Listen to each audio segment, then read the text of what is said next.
Hey, what's up, everybody? It's Nick with Patient Care Marketing Pros. I am super excited to announce that we are going to be starting back up our webinar series, and we're going to be starting in December with our 2025 Internet Marketing Playbook that we're going to be going through live. Want to invite you to join this webinar. It's practical application for your upcoming 2025 year.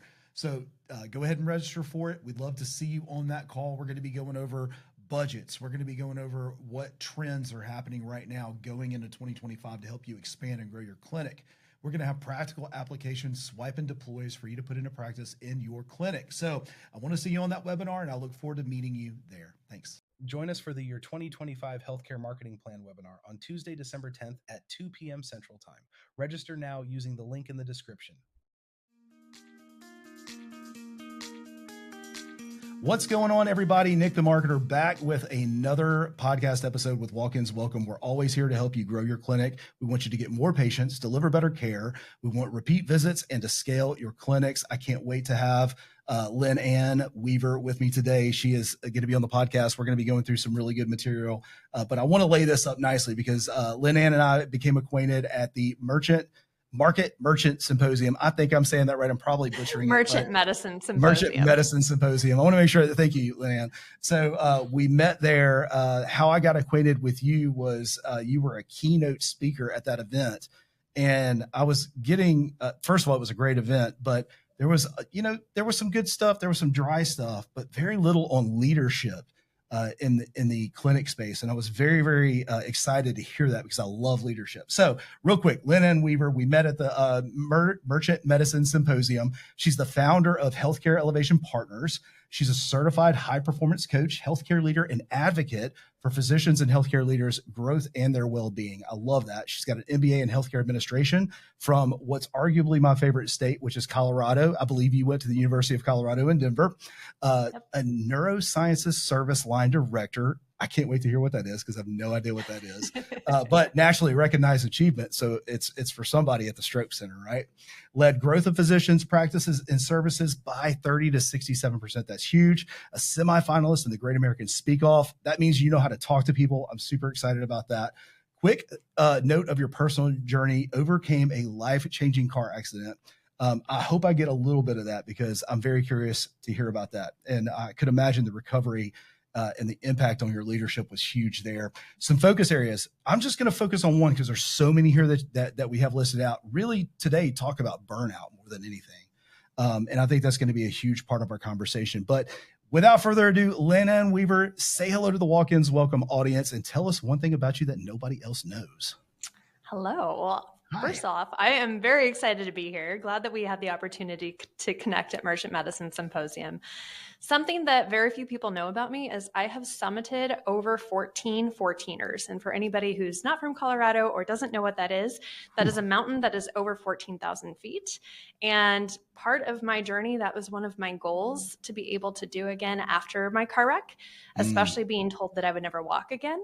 I was bound and determined to be able to run, lift, hike, bike, do everything that I love to do. And being able to summit those 14ers has just been one of those lifelong goals. So I love that you call them 14ers because I've got a 14-year-old. So I'm immediately thinking of him and you taking them. Am I on the right track? These are children. Am I way off base here? I'm trying to figure, is this 14 journeys up a mountain? Like what? Yeah, 14 journeys up to a peak that's what it is. Over 14,000 feet. Because I immediately thought you had a group of 14-year-olds, which is a totally random number. Last time I was in Colorado, I've been a couple of times, but we got to go up Pikes Peak. I did not hike it. We drove a car. I don't blame you. Yeah, but my goodness, the air gets thin up there. Whew. So just to be able to hike that. So imagine actually hiking that, 14 different ones. I have not hiked Pikes. That's a really long hike. But it's beautiful from the top. I've been to the top several times. So I wanted to. Do you have a favorite part of Colorado? Oh gosh, Aspen. So I haven't spent any time there, but I've been to Golden, I've been to Aurora, all the usual suspects, Garden of the Gods and all that. It's just so beautiful out there. All right. I want to talk about your company. So tell me about your company. What is it? What do you do? And how do you help clinic owners? Yeah. So my company's name is Healthcare Elevation Partners, and we really are on a mission to elevate healthcare in every way, shape, and form. My training is background in healthcare administration, as you mentioned. And during that time, I really found that there were some key specific differences between our top performers who seemed energized every day, happy, loved to come to work, seemed really fulfilled, and hit all of their goals. Mm. And then our other group who seemed to oftentimes start out well, and then something would shift and they weren't hitting as many of their goals. They were more frustrated, more burned out. You could just feel this heaviness on them and they weren't happy. And we ended up going through several challenges, which is rampant in healthcare today, where we almost lost several of our physicians to turnover. Either a couple of them were ready to leave healthcare altogether. One of the docs at one of the hospitals that I worked with actually committed suicide on campus.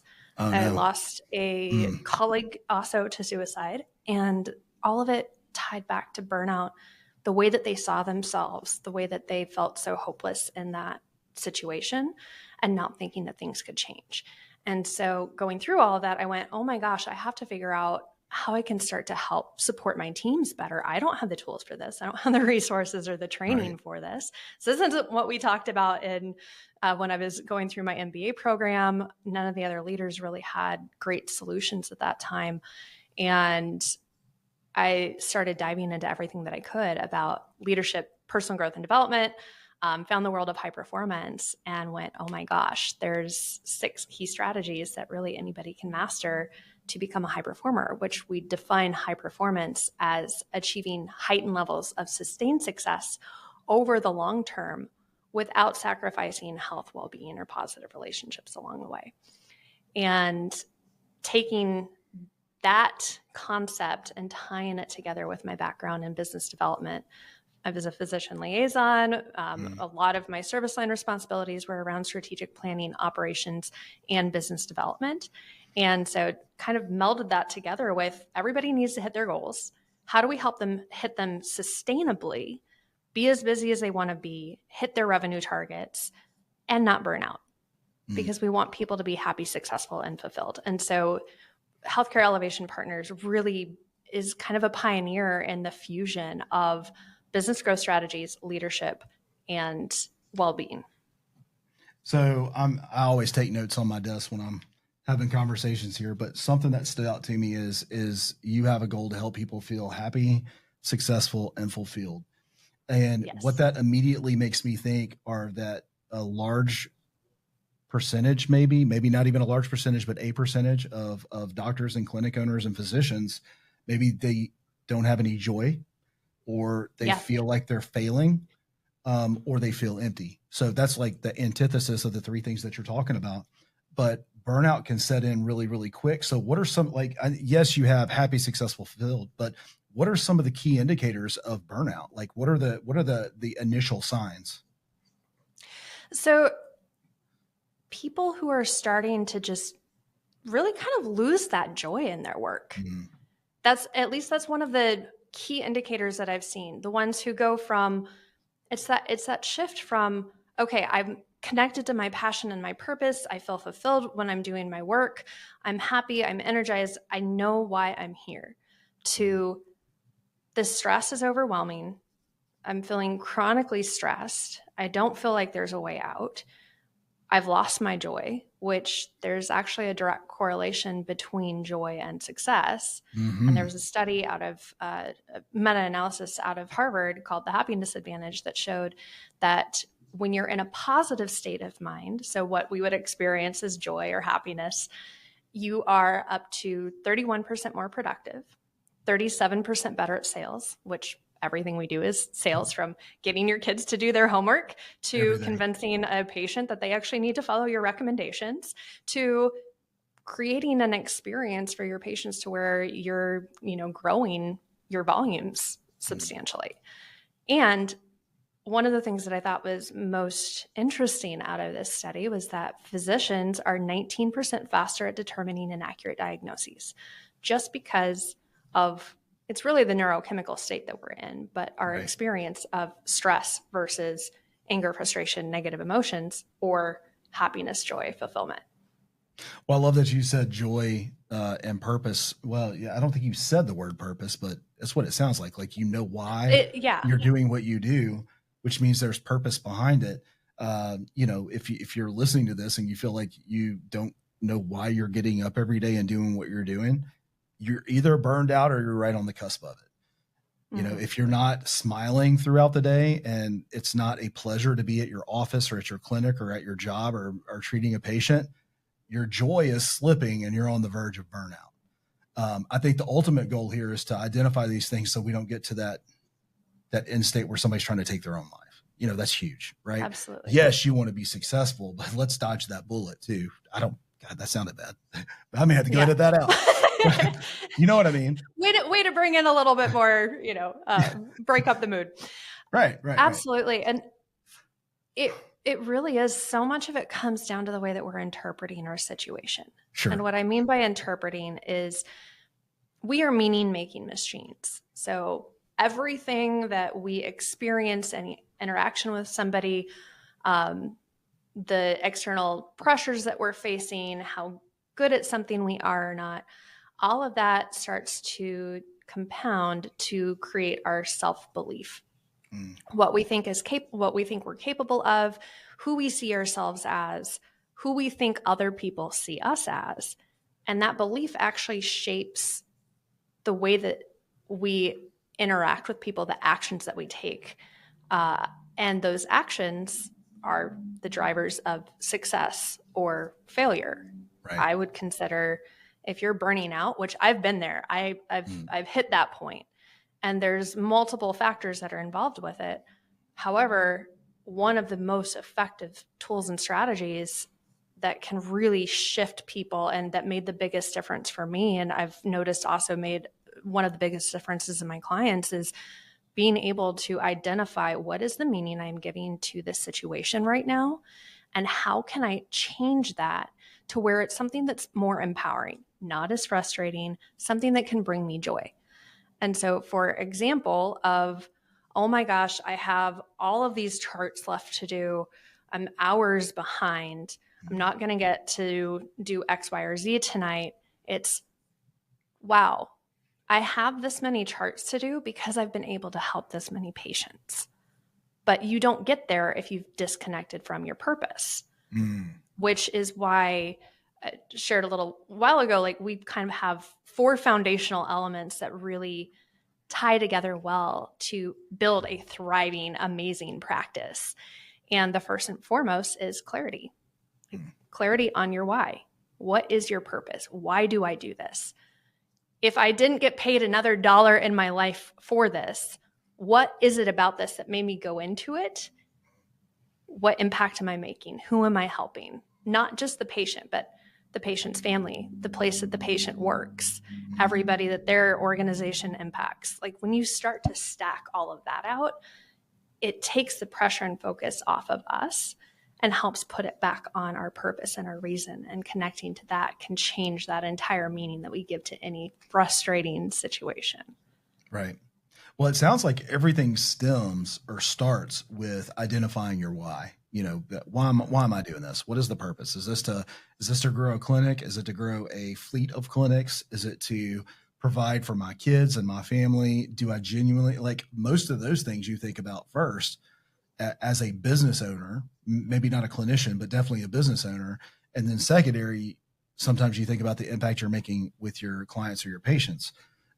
But I can imagine a lot of burnout comes from a physician or a doctor or somebody managing this practice that you've put in all this time, energy, and effort, and every day you're helping people feel better.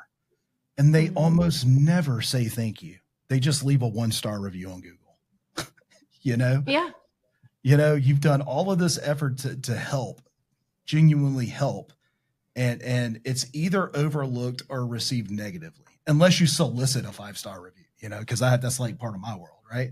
Yeah. So how does all that tie in? You're living in this thankless job almost, right?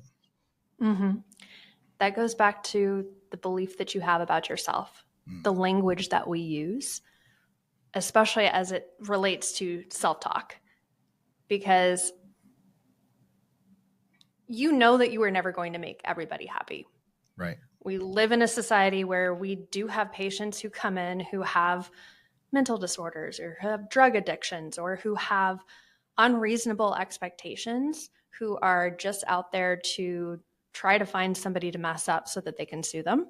Like those people do exist, and we see it frequently. That's not the majority of people, but our brains are wired to really look for that, the negative things, to help us avoid potential loss or pain. Right. And so those are the things that really stick out more to us.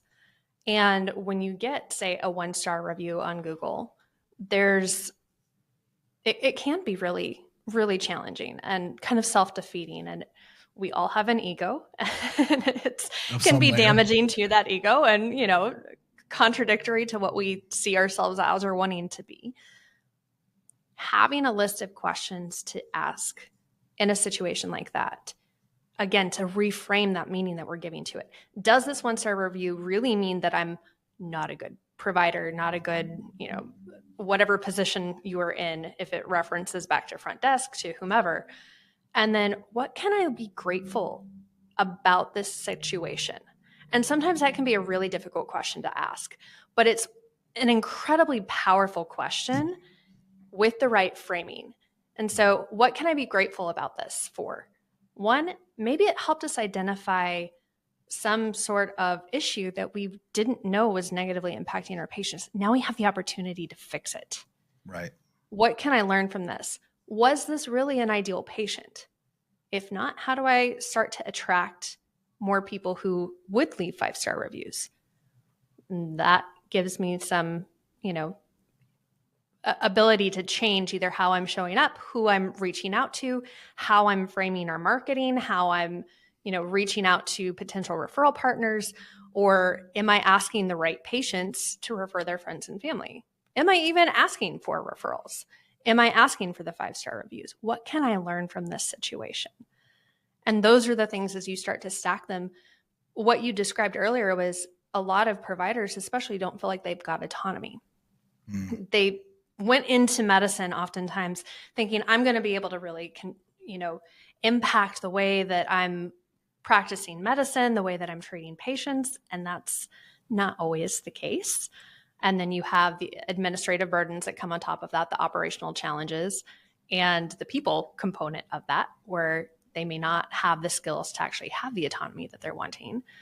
But when you start to ask yourselves those types of questions, it brings the autonomy back, because it shows you, oh, wait, I actually do have more influence over changing something than what I may have initially thought. That's good. So all of this stuff didn't just, you didn't just happen to get excited about this, right? No. Like this kind of information that you're starting to pursue specifically with leadership, and then you position that with the healthcare industry. You got to help me tie this together, because that's just not normal. And what you're doing isn't normal. It's good. It's powerful. It's helpful.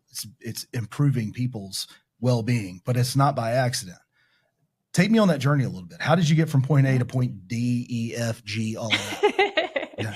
So the car wreck was really a pivotal moment. Sure. I was a teenager and ended up, after several days in a coma, woke up to the words from my surgeon saying, "I'm sorry, LynAnn, you were in a car accident. You're never going to walk again." And I went, what? That cannot be real. Like, I was just training for a marathon. I was running 10 miles a day. I'm a varsity athlete, have all of these aspirations. And so to me, it was almost like those words took me back to everything that I thought I was all of a sudden taken away. So my potential to have the job that I wanted, to play sports, to do anything, all because I mentioned earlier, like, how important language is. Right. Those words to me meant something possibly different than to anybody else. But to me, it meant your future is no longer here. Like, the world that you had envisioned is no longer what it could be, because you now have limits that are going to prevent you from getting to where you want to be. And I went through this process of, does this really mean that I wanted to be a doctor at the time. Does this mean that I really can't ever operate? Does this mean that I can't ever play sports? Does this mean that I can't ever do X, Y, or Z? And I was like, okay, even if I can't walk, there's still other ways that I can accomplish those goals. It's just maybe it doesn't look the way that I wanted it to.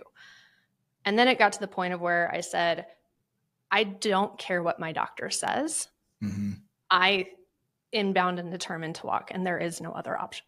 And so I went through this entire process where he, at the time, was probably overdue for retirement anyway, and hadn't necessarily either kept up with best practices or, had some concerns about newer treatment options, but he didn't believe in physical therapy. And so he would not write me a referral for physical therapy, which my insurance wouldn't cover if I didn't have a referral. So Sure. I had to figure it out kind of on my own. And that experience lit a fire about, how do I help bring awareness to like what's really going to help patients heal? But second, what actually drives true outcomes? And where does this power of belief come in? Because you start to look into the research, and there's so many examples where somebody was misdiagnosed with cancer. They were given a prognosis on X number of days to live, or weeks or months. They actually end up passing away within that same time frame. Well, then they do the autopsy, and the cancer was actually, or the tumor was actually benign. They had just in their brain made up their mind that they were dead. Yeah. And your body actually starts to respond in the way that we believe. Mm-hmm. And so there is tremendous amount of power and healing power in setting beliefs in an appropriate way to help give patients hope that healing is possible without setting you up for liability, because that's the entire reason why he framed it the way he did, is minimizing liability risk, which again, in today's modern era, unfortunately, is something that you have to be aware of.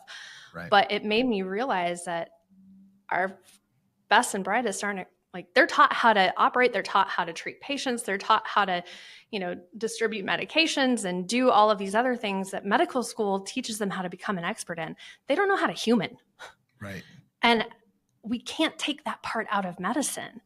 And so if I can help them figure out how to develop communication skills so that they can set beliefs appropriately, or hope and inspiration, which is what drives a lot of negative outcomes, is you don't have the hope or the belief that something is possible that you're wanting. And two, when I see the data on how much stress causes neurological decline or neurocognitive decline, if you're operating in that state of stress of where you're 19% slower at making an accurate diagnosis, Mm-hmm. you compound that with low energy, sleep deprivation, anything else that actually downregulates the regions of your brain that are going to help with higher level cognitive function, you're putting patients' lives at risk. For and sure. So how do we help those who have dedicated so much of their life to taking care of patients, take care of them at the highest level? Well, to do that, we first have to help them take care of themselves. And again, that's not something that they're taught. That's not something any of us are taught unless you start to go look for it. Right. Like, this should all be in elementary school on up No, from an I bet, education perspective. there's but so it's much, not. so much in your mindset that you have to start. Well, first of all, your words are self-fulfilling prophecies, right? Like the things that you 100%. say that come out of your mouth, your environment, in my opinion, I could be wrong here, but I think you would agree that your environment is going to turn into what you've spoken it into existence, right? The lifestyle that you lead is because of the things that you said and the decisions that you made, right? Yep. So I love the fact that you talk about, getting your words right, getting your mindset right. I love this journey that you went on of not accepting what other people have said about you, and you're going to say what you want about you, and you're going to let your environment become what it takes for you to become what you were trying to accomplish in the first place, which is to be able to walk again. Right. Yeah, Love that. absolutely. That fires me up. Which is something that any of our coaching clients, we always have them determine Who are you, and who would you be if the world, anybody who's spoken limitations over you, so your parents, your teachers, your friends, your family, your peers, your patients, whomever, who would you be if none of them told you who you could be? And that is like one of the most eye-opening questions for people, because one, again, it shows, hey, you have a choice in this, and you can actually change your actions and belief system to be able to operate at that level. Again, beliefs change your actions, actions change your outcomes. And by defining a word of who we are, our brain goes to work of telling our body how to actually execute on those actions. My word was, I'm limitless. So those limits, well, I like that. You're not going to walk again, that no longer mattered. Because if I am limitless, that is counter to what I was actually seeing myself as. And my self-perception was more important than what somebody else's limitations were on my life. So I have to ask this question because I think it's monumental with where I want to take this interview anyway, but just in general. Did you change who was in your environment, the people, so that the people that were speaking in alignment with you? Like, did you bring the right people in your circle and get the wrong people out of your circle? Like Dr. Negativity, who said you'd never walk again. You probably got a new doctor. These are the kind of things I'm talking about. Actually, right? I did. I that's so important. You are so spot on with that, because our environment, there's a reason that there's a saying of like, you become like the 5 people that you most closely associate with, right? I love it. You're the average. It's founded in science. That's right. Absolutely. And so if you are going through a challenge of any kind, it's incredibly important to be around people who are supportive, encouraging, and help you stay focused on the positive, so you can stay in that positive neurochemical state and achieve the outcomes that you're really wanting. And yes, I did. I was very selective with the people that I was around after that. And I would only have conversations with people who are there to support and encourage me. Which, of course, brings me to my perfect segue, because I am a podcast host at the end of the day. And that is, you do this so well. Yeah, right. If I don't give myself an accolade from time to time, it just won't happen, right? So it's just that speaking on yourself, right? No, seriously though, if you're that average of the 5 people that you hang around most, the best thing that you can do for yourself is to increase your average. And the reason I bring that up is because you've created an environment through the Freedom Practice Institute for people to raise their average. It's a mastermind. Tell me about your mastermind. Yes. Yeah. So with my background being in neurosciences, we're launching our first physician masterclass or mastermind group. This one is specifically targeted towards neurosurgeons. Okay. We will eventually open this up to other specialties. And eventually I would love to bring a big melting pot of all of the greatest minds in allopathic care, as well as other less traditional forms of treatment, because they are very effective as well. And most people just don't know about them. So bringing people together who can help elevate each other. And this is blending. I've done programs separately before. A practice growth accelerator that really takes physicians and providers through ways that they can actually grow their practice sustainably and effectively, with specific tactics, tools, and strategies. And then I had my leadership development training. And then we have our well-being programs. This mastermind is going to bring all of those together in a 2-day experience that will create the community, create the support, and provide the strategies, tools, and tactics to really execute that type of high performance lifestyle. Anybody who went into healthcare had a vision for their life. What will the sacrifice of the hours that I put into medical school or going through my MBA or, whatever training that was for them, this is going to get me X, Y, and Z so that I can live a life like this.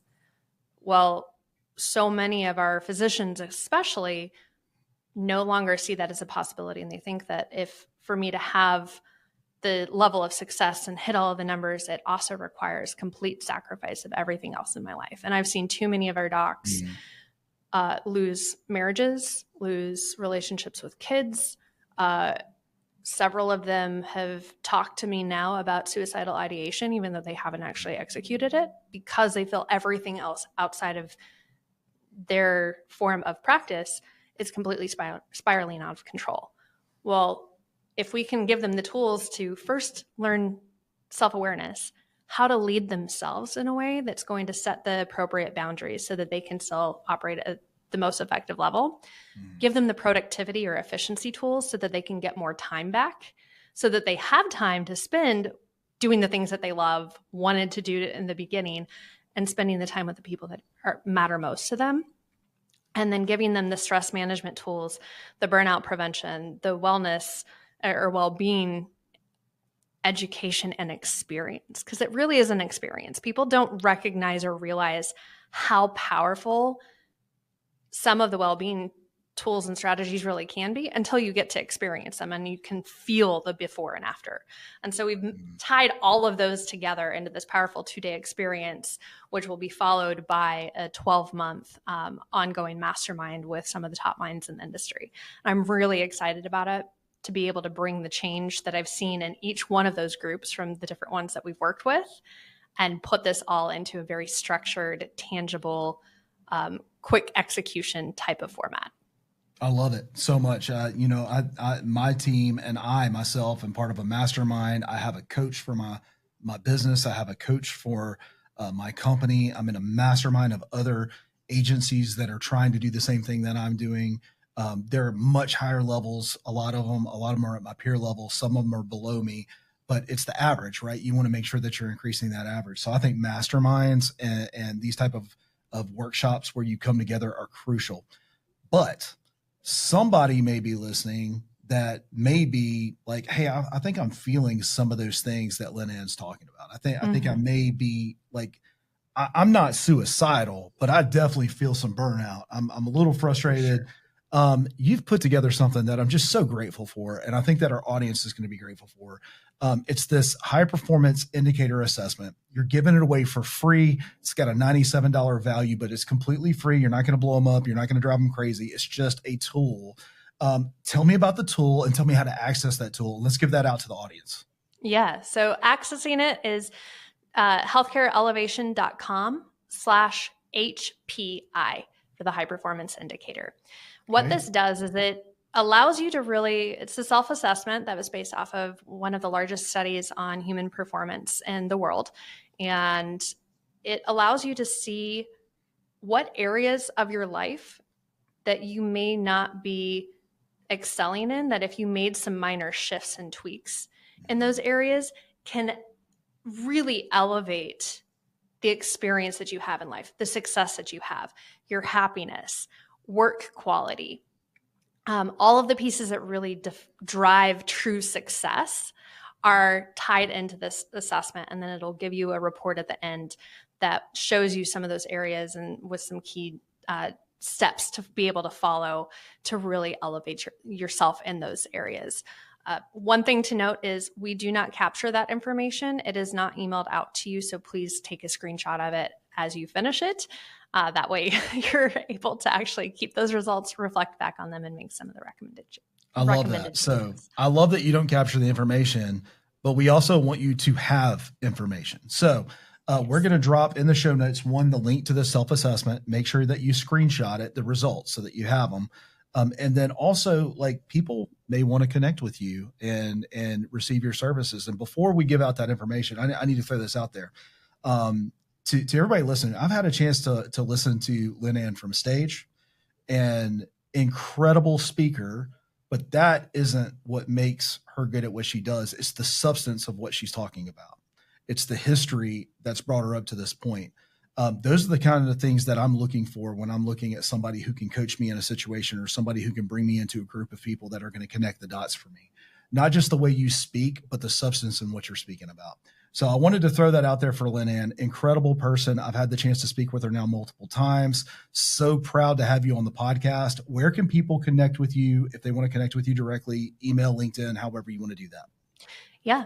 So anybody who may be interested in exploring ways that high performance coaching or a leadership workshop for you or your teams could be helpful or beneficial, we'll do a free just discovery call to see if there is something that we can help you with.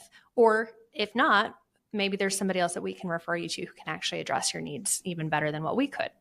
And that you can find a link on our website, which is www.healthcareelevation.com.